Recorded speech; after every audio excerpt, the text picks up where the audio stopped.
about it? I mean, you are from Lisbon. Yes. Stephen King, I mean, how Should do you just not? say yes. Yes. Yes. They made national news with that. You live under a rock. Right. Yes. Welcome to Lisbon. He was our speaker at our graduation. One of them. Wow. We good? All right, we have a quorum. We have 2 late arrivals at least, and one that will be here for the council meeting. So we'll open this workshop.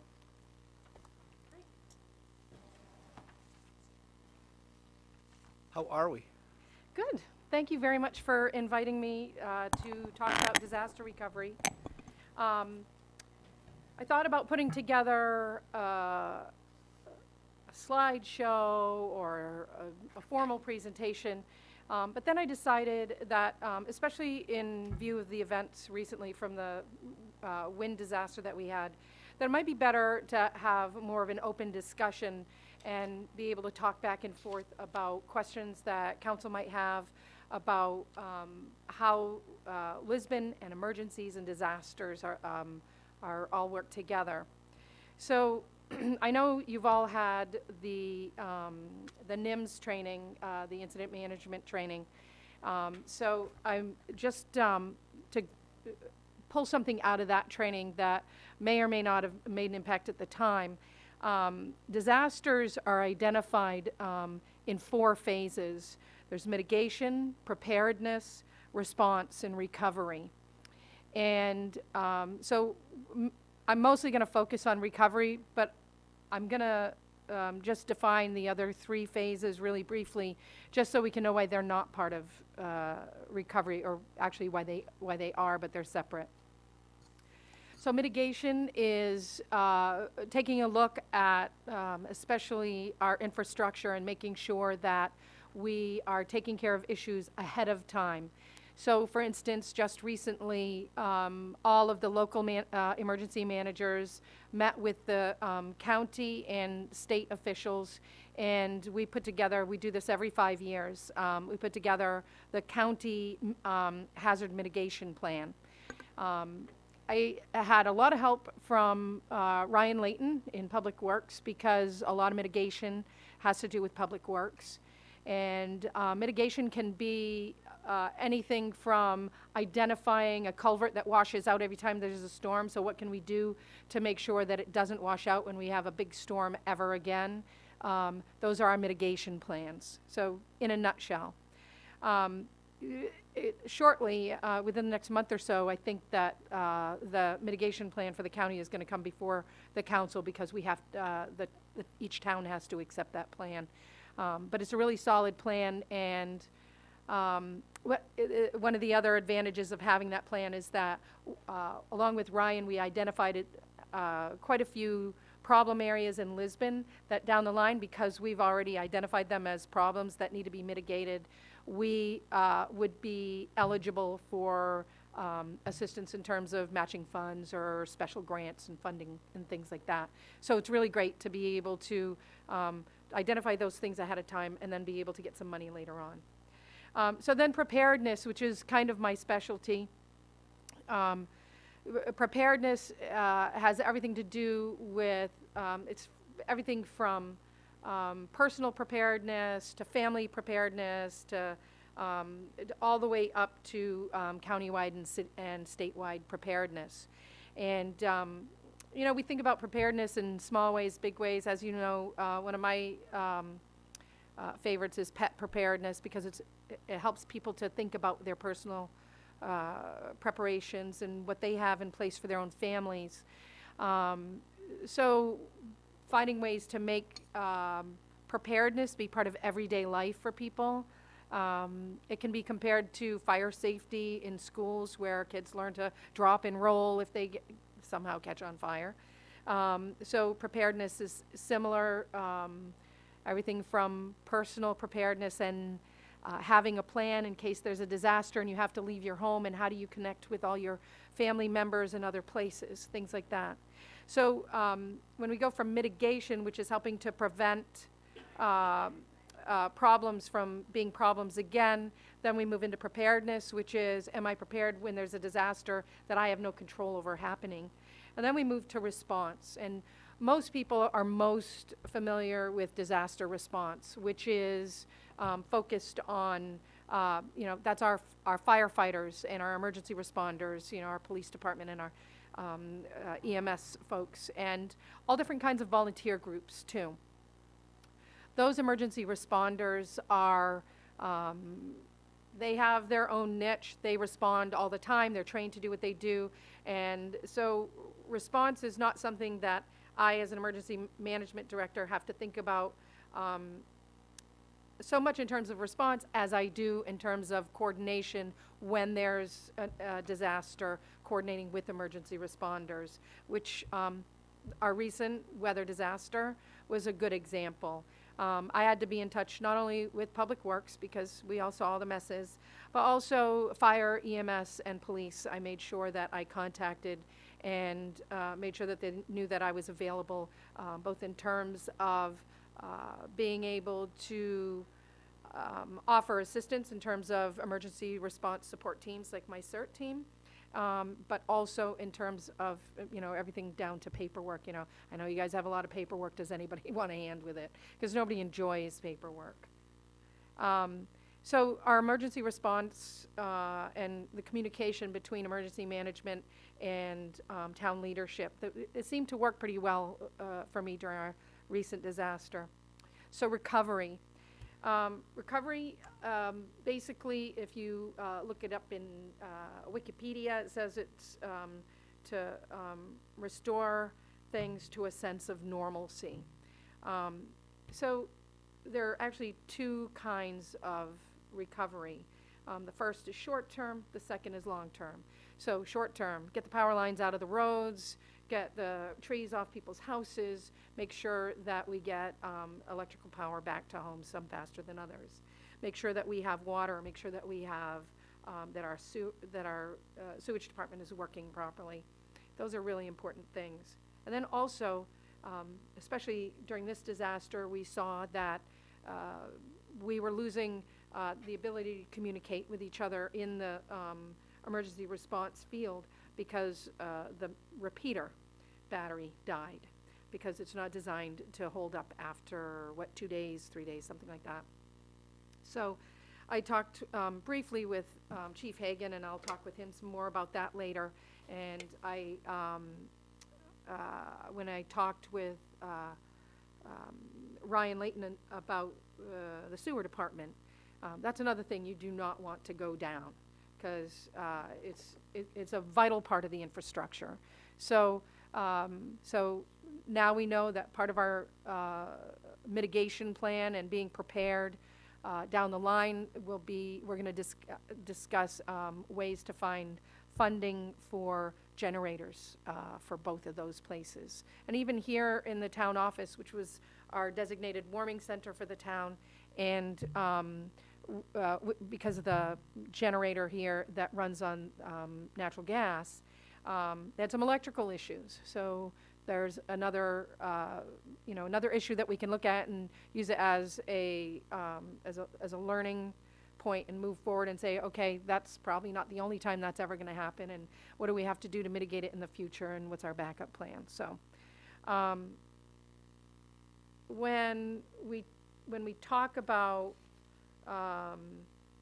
looking at long-term recovery, I was a little bit caught off guard when Diane first mentioned to me that that council wanted to have a workshop, because I thought, oh, what do we have for recovery? What do I have?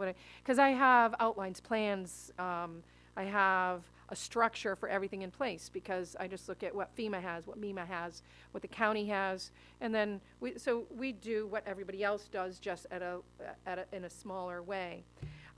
So I looked around and there wasn't anything.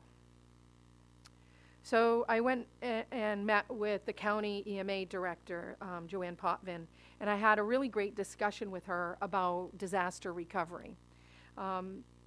My take on it is that disaster recovery in the short term has always been a part of emergency management, but long term is becoming more and more vital. Technology, city infrastructures, and Lisbon's a very large town, but we have a lot of very city-like issues when something happens. And focusing on the technological issues, and then also business functions.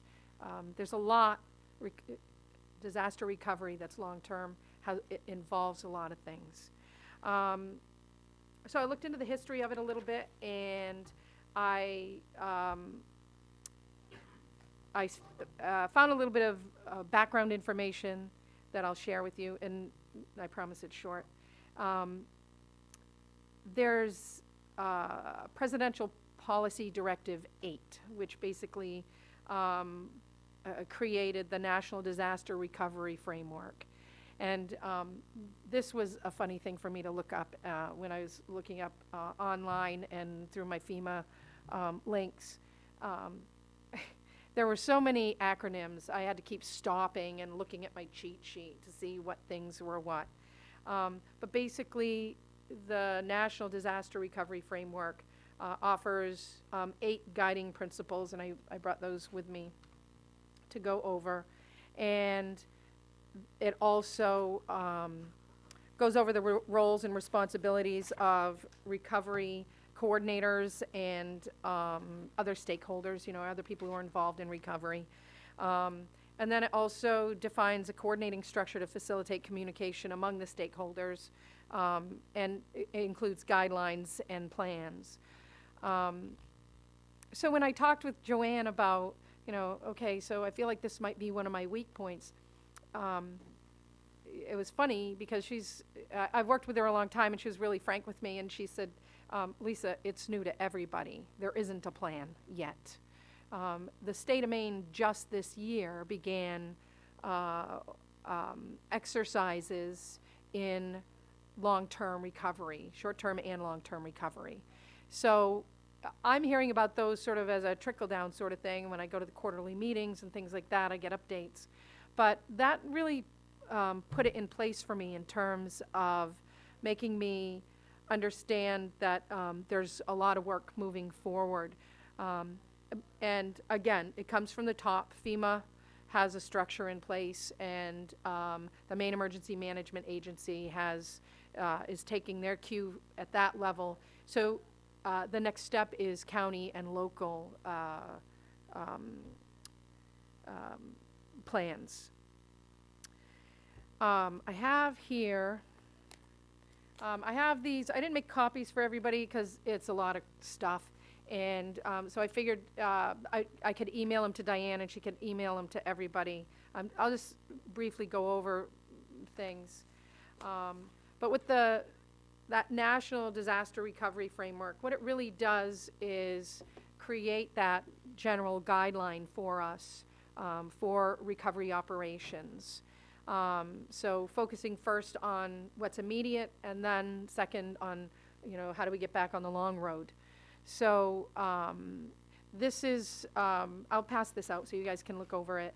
But each one of these FEMA worksheets that I have for you defines whose responsibility at the top this information is. And we don't really, so right now, a lot of what we have are basic frameworks, but not like real plans, like we think of real plans, So again, it's still more of a learning curve. And I just said it says it on here. Oh, that's because that's that one. So these aren't in any particular order, but these are called recovery support functions. And so there's another one of those fun acronyms, the RSFs. And so the primary agency is Department of Housing and Urban Development, but the coordinating agency for this is the Department of Homeland Security and FEMA. So everything that comes out of recovery support comes out of those agencies. This first one that I'll show you is community planning and capacity building. And it's got some before disaster and after disaster information. It's basically what I've already told you. We have to do some planning beforehand, and we have to have things to put in place afterwards. And that's part of that recovery process. I'll hand these out because I think it's handy to be able to look at them.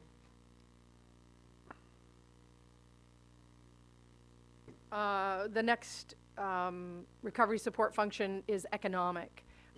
So if we have a big disaster, there's a lot going on, and businesses can't operate. For instance, if the businesses in Lisbon, especially down on 196 where Food City Plaza and the McDonald's Plaza are, if they had been out of power for a really long time, it would have definitely made an impact economically on those businesses.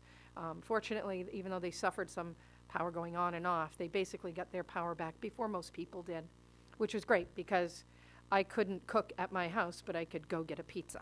So I couldn't call for it because the phone lines were down too.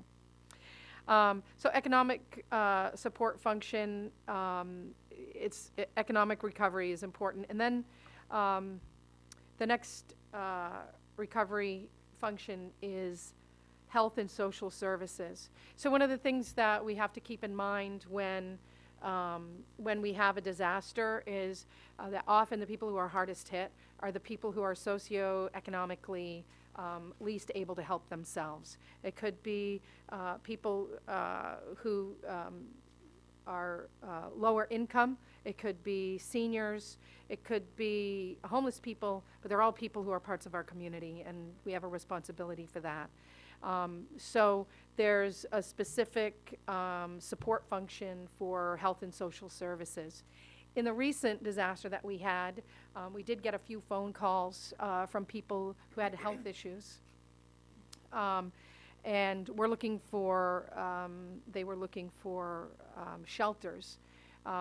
Of the 5 shelters that were opened during the disaster, 12 people altogether took advantage of them. So they had to be closed because they're costly to operate. And so each community where those people were had to help find a way to help the people who really did need a shelter. So I know we had a few phone calls also. And when I spoke with the EMS chief, he told me that they had phone calls, especially from people on oxygen. When they can't run those machines that have to plug in, it makes them use more oxygen, and they couldn't get the oxygen deliveries. So that they would have the extra oxygen they need. So some people did end up at the hospital, which was the best place for them to be cared for, because even if we had a shelter, we wouldn't have oxygen there. Then the next one is pretty obvious, but it's housing. How is that administered? Locally by the individual? Yeah, you mean like right here in Lisbon? How did those Using people? the example, you got the person on oxygen. How do they get placed, and how does that actually get taken care of so Well, their need is met? What they did was they called the town office, or they called the emergency services. And Diane, the last I talked with you, you had talked with our assistants, general assistants help to see if we could help that way. So maybe put them in a hotel where they could have electricity to run the oxygen. When we were doing that, in fact, I had a motel room already booked, and then at the last minute, the hospital wouldn't release the patient because the breathing was worse, so then I had to cancel it. But we have ways through general assistance to do emergency service. And that's in the case that there are very few affected. I mean, we were really fortunate. The weather was nice, other than the wind.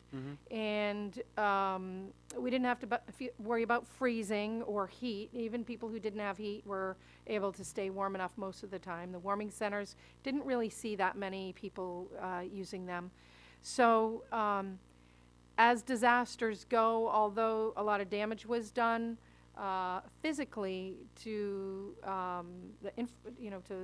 power lines and so forth, and some people experienced a lot of damage. It wasn't really as much of a disaster in terms of people not being able to what we call shelter in place. Right.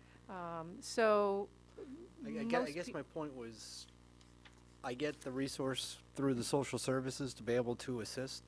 It's a fine line between trying to place somebody in a hotel for a temporary period of time to directly to a hospital. That cost is significantly different? And are there resources to address that in the county or local plan? That's not, are you talking about the cost to the consumer or the cost to the town? Community.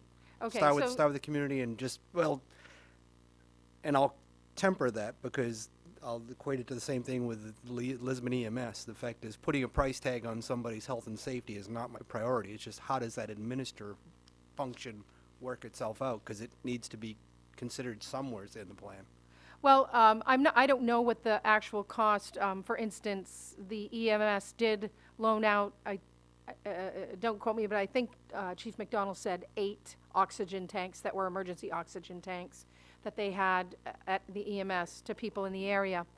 The key is especially when we're talking about people who are in poor health, who aren't going to get better just because there's a disaster, those hospital costs went to those individuals, fortunately or otherwise. The community didn't experience that cost.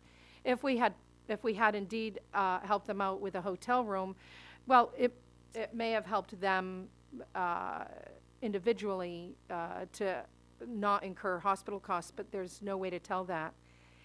It's important to remember that in emergency management, we always think about doing the greatest good for the greatest number. So we're not trying to throw individuals or, the 5 people, those 12 people who went to those 5 shelters felt they had a need to go. Legitimate need Right. there. But the shelters had to be shut down because it wasn't the greatest good for the greatest Right, number. I get that. So cost-wise, it doesn't, if we had, let me tell you what we had in place at our warming centers. So when I discussed with Diane and Chief Hagan, what are we going to do if we discover we're out of, most of the people in Lisbon were out of town for a while. What are we going to do if people start coming to the warming center and we have 15, 20 people and they don't have heat in their house and it started to get cold?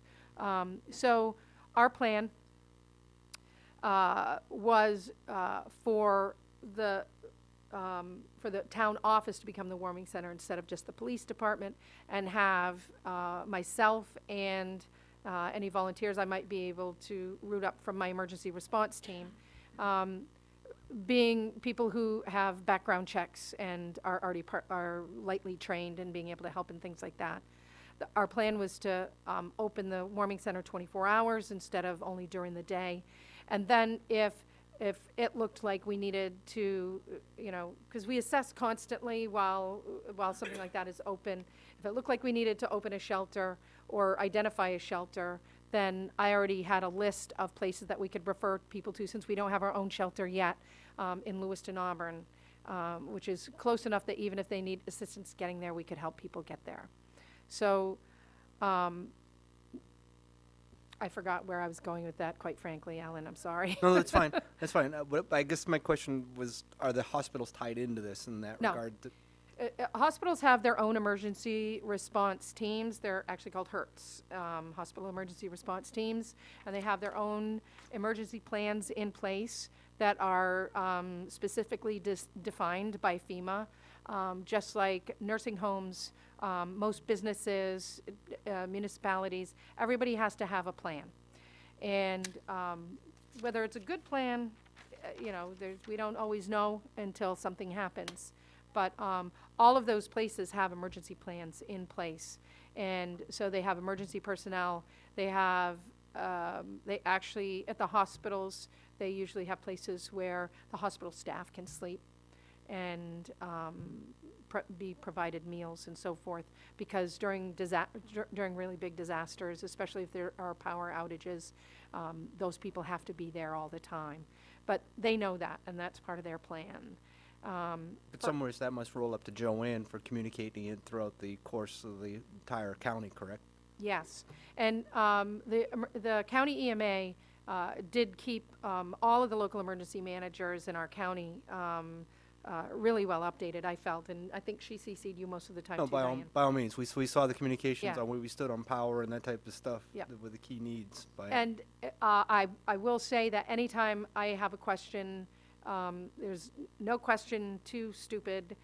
Joanne is always available to me, either by phone or email or text. So if at some point along the way I felt that, I did talk to her a couple of times during that sort of 5-6 day period where we were doing that initial recuperation. I talked with her about, okay, what are other towns doing? What are Lewis and Auburn doing? And, where do we stand? Lisbon got hit quite a bit harder than some of the other towns in the county. Some of the hardest hit towns were Durham, Poland, and Lisbon. So even though we didn't meet our threshold yet, I think there's still paperwork shuffling around that might put us over the edge. Joanne is very good at being able to get funding for things. It's, one of the things that she's really good at. So I just think that, her availability as a county manager it helped me to feel confident that I was doing what we needed to do for the town of Lisbon. So moving on, there are just a couple more support functions. Housing recovery, not just where are people going to stay if their house got destroyed, but long-term, somebody's house got destroyed, now what do? Okay, they can't just go live with relatives. So that's one of the other functions. I'll hand these out too.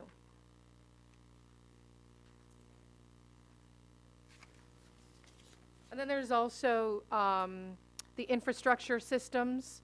That's the sort of thing that the coordinating agency is the U.S. Army Corps of Engineers. But it's something that when we think about infrastructure, we think about our government, technology, and of course our physical infrastructure, roads, and that sort of thing. So that is, Diane, before I leave today, I'll email you all these so these guys can look at them, Yep. in more depth. You want these back, right? I don't need them. No? And then the final support function is natural and cultural resources. And that's coordinated by the Department of the Interior, and it includes the EPA and FEMA. And it doesn't sound like on the surface that it might be as important as some of the other issues, but it can really help to bring towns and cities back to where they need to be after a serious disaster. So it's important to remember that, our disaster that we just had was a pretty mild disaster. But it really did help people think about disasters in that more realistic sense, and not, oh yeah, I have to get fire alarms for my house, I gotta remember to change the batteries. It was more I have no idea where my flashlight is ever. I need to make sure I know where it is now, that sort of thing. So it brought it home a little bit for a lot of people, and it made things a little bit more concrete for more people. So I think in that sense, not that I'm certainly not happy that people suffered from damages during the storm, but it has brought it to the forefront of our consideration. So, and here's a couple more. They're really only 6, but it seems like more. So I also looked a little bit further into recovery and what we do as a town, and I got the newest guide on pre-disaster recovery planning, and FEMA came up with one for specifically for local governments. And so I'll be getting together with the county director and seeing what we can put in place. I think for myself, I like to have a general outline, fill in, flesh out some of those points, and then move forward with, hopefully with a good timeline with fleshing out details. So it's not a disaster recovery plan that's in place, but disaster recovery is definitely one of the things that's a hot issue right now. So I'm hoping that more training will, I don't have to hope, I know it's coming, there is more training coming out of both the Maine Emergency Management Agency and FEMA. So So at this point, I know that you wouldn't have asked me to be here if you didn't have more questions. So I'm hoping that maybe I can field more questions, and even if I don't have the answer for you today, I can get the answer to you quickly. What started this was three of us last year all had to take the training at once. Myself, Mr. Albert, and Ms. Colby. Being all the new people on the council and that type of stuff, and then hearing the things that Joanne was bringing to our attention and trying to coordinate, it begs questions of the fact that, okay, communication person, key, the assumption, is that a Diane, or who fills that role locally to be able to get this stuff out to coordinate to all the individuals? My role as emergency management director, that is my role. Okay. To coordinate and communicate. And so I was just talking about that with another director, the director from right here in Sabattis. And we were talking about why isn't it the fire chief or the police chief? Because in a lot of towns we see that, and we have seen it in our town. The reason is, if you have a disaster, those people are emergency responders, and they need to be able to do their job. And part of their job is to be able to communicate with emergency management, but they can't do an emergency management job and do their emergency response job equally well. So that's why we like the idea of having an emergency manager be a separate person from the emergency response field. So as an emergency manager, it's my job to communicate with all of the emergency responders and with town government, and I do that through Diane. So, and I also make sure that I communicate when I need to with the Public Works Department, because really, when it comes to a disaster, Public Works is really one of the most important things that we have to work with. So I might reach out to the sewer department or the water department or another department through Diane if there's a need to, but I don't need to do it directly. It's more of a tree and less of a, one person being in charge of everything, more of a tree of people. Okay. Makes sense. It was right around the time frame where you actually were coming on board as the EMA director when we were sitting through that training, so it's a better understanding now, a year later, that why that plays out that way. The next one that comes to mind is last winter when we lost power and watching the guy standing live, Channel 6, from Midtown's shopping center, talking about warming stations and what was it? Cumberland at the time. I remember speaking it specifically. The fact is, and no mention of anything locally for a warming station in Lisbon in the community that he's standing in irritated the hell out of me. That's the media. So this is what happens. If we have news from Lisbon that needs to be sent out, it goes through the emergency management agency. That was just that news media person not doing their due diligence and asking the town of Lisbon. Because all it would have taken was a call to Diane or me or the police department to find out the answer. Right. They didn't do any of those things. Not one of us even knew about it until after the fact. Right. So since then, this is part of mitigation. Since then, I've made sure that I have contact information for people at the 3 television and radio stations that people in Lisbon are watching and listening to the most, so that I can make sure that if there's something really important that needs to get out there, we do. This time, at this disaster that we had, Diane made sure that our social media page was giving information. I remember seeing it this time around. Absolutely. And that was, I think that's one of the best ways to reach people, at least early on during a disaster when people still have power and internet. I did run into a little bit of an issue with not having internet about, it was Monday evening, because I actually was away over the weekend, and I came home at with it still being windy, and taking 45 minutes to get from Durham to Lisbon because every road I went on had a power line down. As soon as I got home, I got back in my car, came down here and checked in with Diane, and then I drove around Lisbon. I took pictures. I talked to people who had issues. I made sure that I connected with the police chief, the acting fire chief, and the EMS. So we immediately, because that was, we're all used to being out of power for a day. It doesn't hurt anything. It's when we're out of power for 2 days, 3 days, 4 days. So I pretty much, as soon as I got home, hit the ground running and made sure that everybody knew who to call. And most people will call the town office. I mean, it wasn't Diane who was fielding the calls individually, I'm sure. I'm sure people were just calling the town office and hoping that somebody would be able to help them out with their questions or issues. Right. So,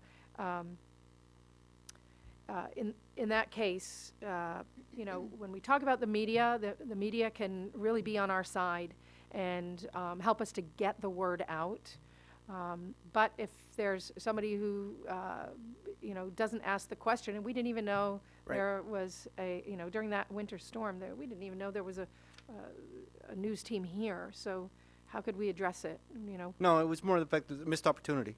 Obviously, looking forward, moving forward, how do we actually get past that event? So the fact that we don't have that kind of experience on our face again.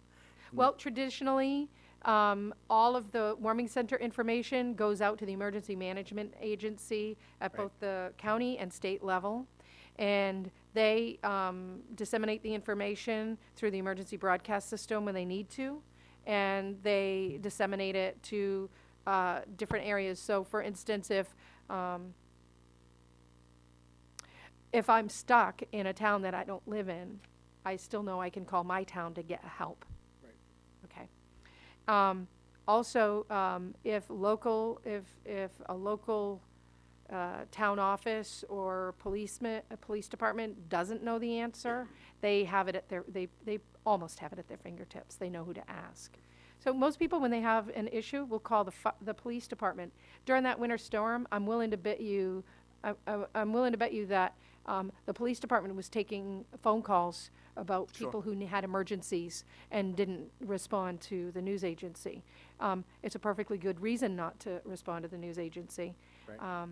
But the emergency manager and the town manager were available to be asked, and they weren't. Right. So, and it's a two-way street. Now, I have their phone numbers and contact information now, and hopefully they have ours now. So again, mitigation Sure. can go a long way. Sure.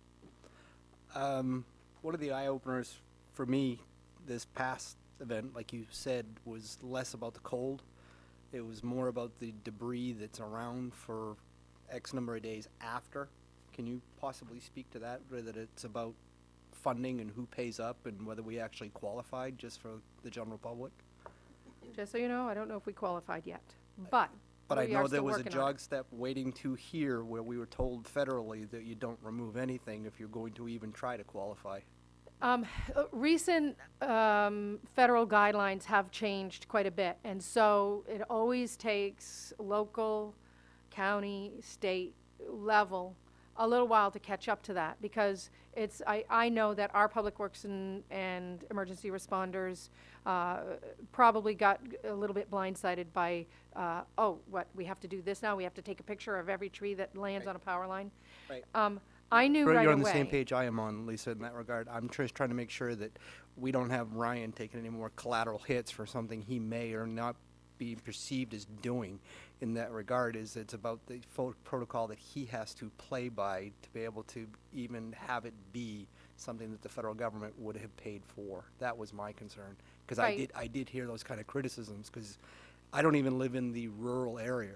You drive through Houston Park, and I can name 2 streets that were still closed like 3 days after the storm, literally because of a tree that we can't remove if it was going to go down this. Again, it's an irritation because the average person isn't going to actually call and ask questions. No, they're going to log into their laptop eventually when they have the power, and they're going to piss and moan about that man. And Right. I'm not interested in having him take any more hits for the town. I'm totally with you, because I think between the power companies and our own public works and emergency responders, I think that Lisbon really did shine when it came to Agreed. responding. And our public works people were very efficient and really didn't waste money or time. They did what they needed to do in the appropriate time.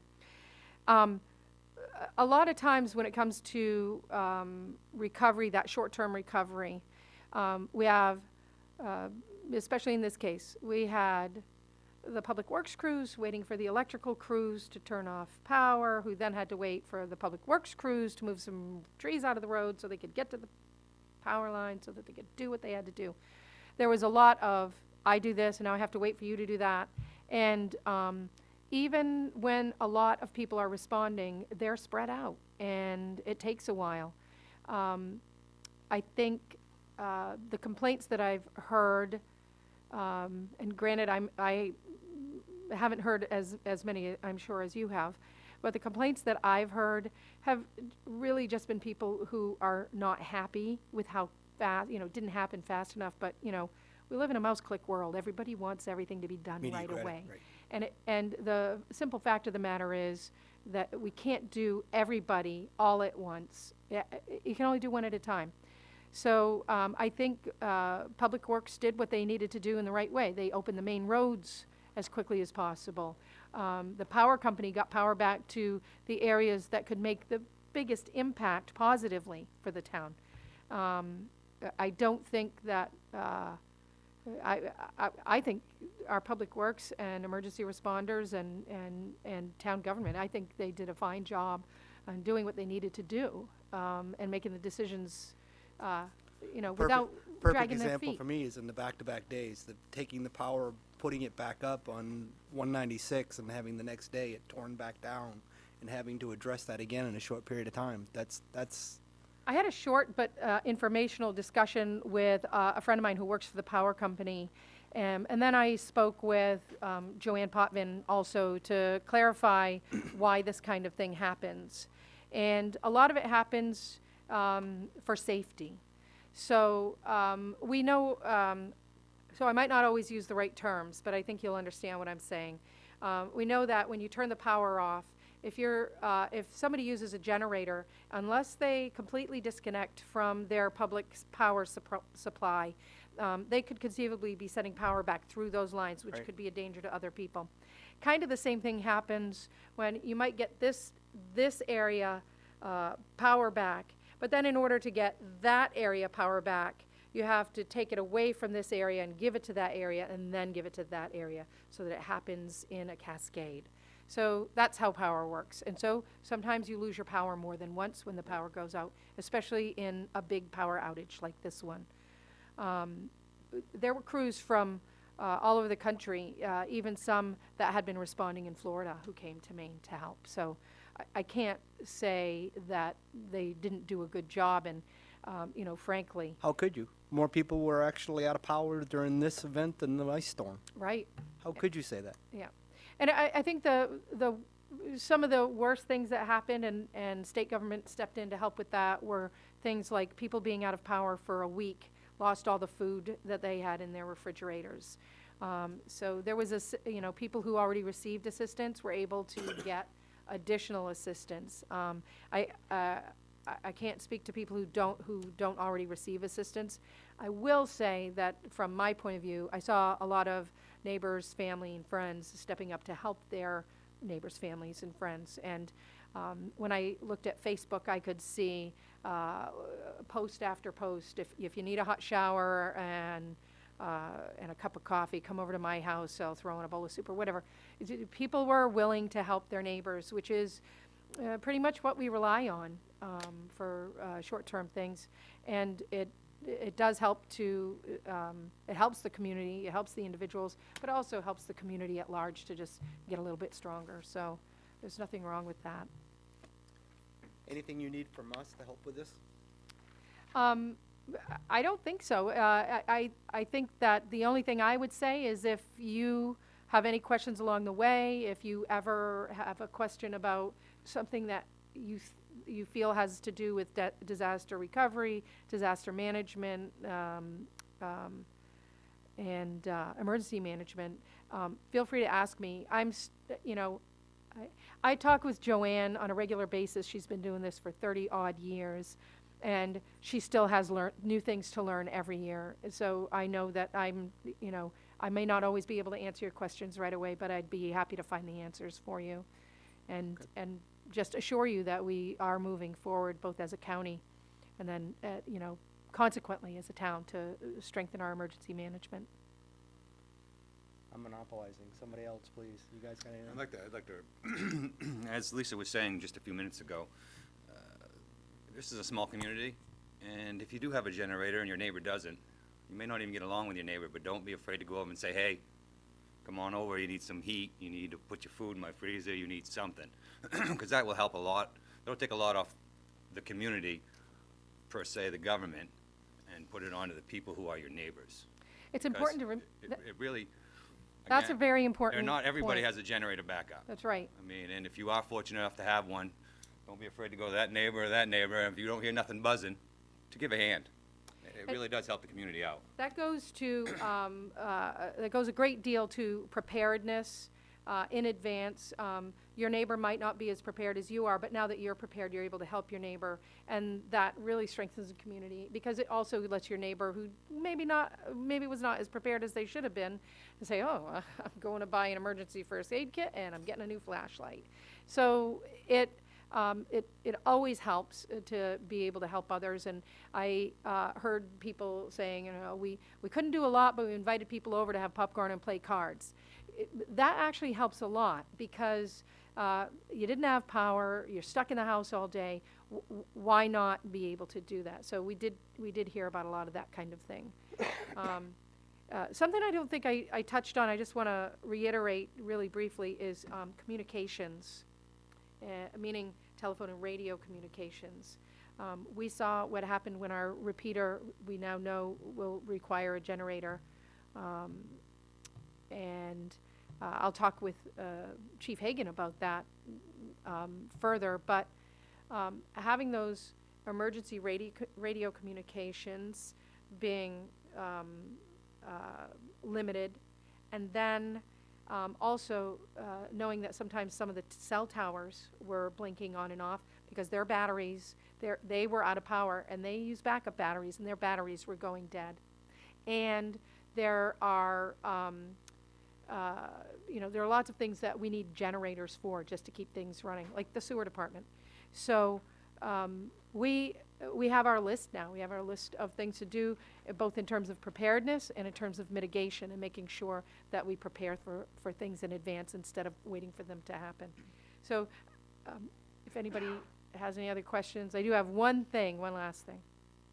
So Joanne drives me crazy with this thing that she says all the time, but she's absolutely right. She says, prepare for the worst.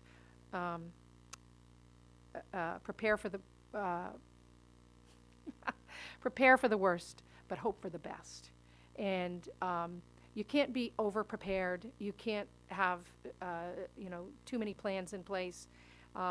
And for myself, just having had to use some plans, it's not only that they sometimes have to change, but they have to be flexible, and knowing where that flexibility has to come in has been really helpful. So thank you very much for listening. And again, I'm open to any phone calls or emails or Thanks free for Karen. coffee. I just want to say thanks to Lisa, because she was really instrumental in contacting us and keeping in touch with us through the whole disaster, and keeping in touch with the public safety and myself, and it was great to have that communication. Thank you. All right, thanks very much. Thanks for coming in tonight, too. Thank you. Appreciate it.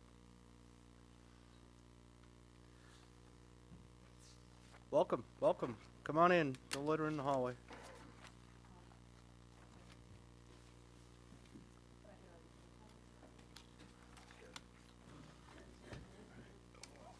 Good, man. How are you?